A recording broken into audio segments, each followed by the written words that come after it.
Hello everyone. In this video, we will discuss our Arduino Lab activity number 2, titled Running Light.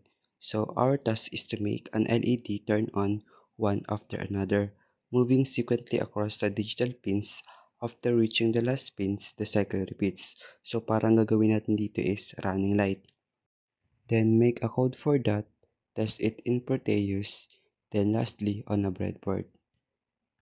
So the problem is to create a program that controls a single bit running light that moves from digital pin 0 to digital pin 13 on an Arduino Uno board with a 1 second interval for each LED. So let's go to the code. So first, we need to set all the pins that we want to control or yung magiging output natin using pin mode. So, from pin 0 to pin 13, yun yung magiging output natin based din dun sa given problem.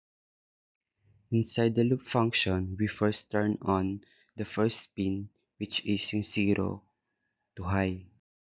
We use digital wire for this, followed by a delay of 1000 to keep the state for 1 second. Then, ikakopy lang natin to ng 13 more times pa para sa pin mode 1 hanggang 13.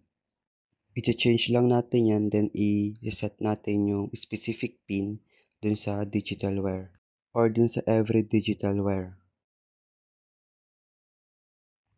Now that it's all done, so let's verify it if merong mali dun sa code natin. Just click the check sign on the upper left corner. So as you can see, there's nothing wrong dun sa ating code. So that means that our code is working.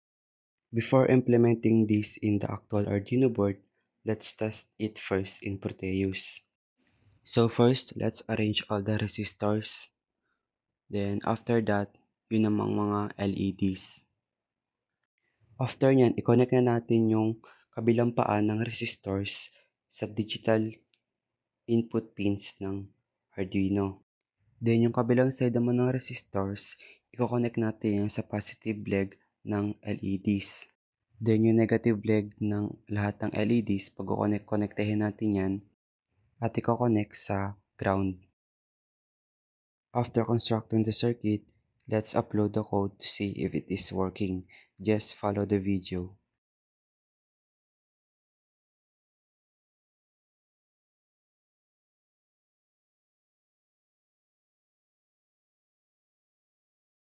As you can see, gumagana siya. Umiilaw yung LED from pin mode 0 to pin 13 na hindi magkakasabay. And it looks like running light.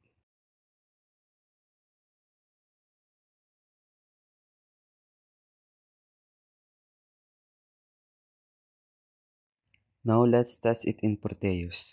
So here are the materials needed: Arduino Uno board, breadboard, resistors, LEDs, and connecting wires.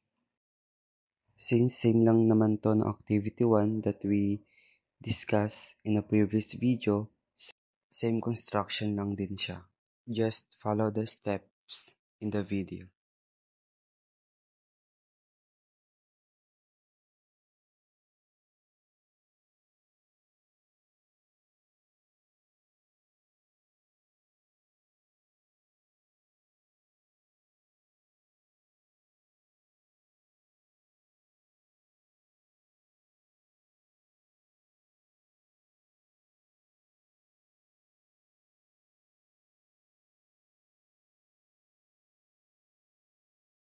And this is what it looks like after constructing the circuit. Now, let's see if it is working.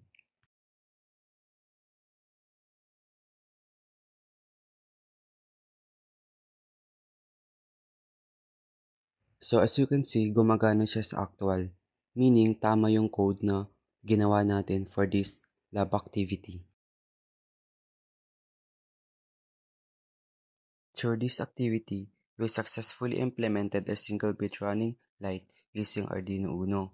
We learned how to control multiple digital pins, apply delays for timing, and test our program in both simulation and hardware setups. Thank you for watching and listening. I hope you learned something. See you in the next one.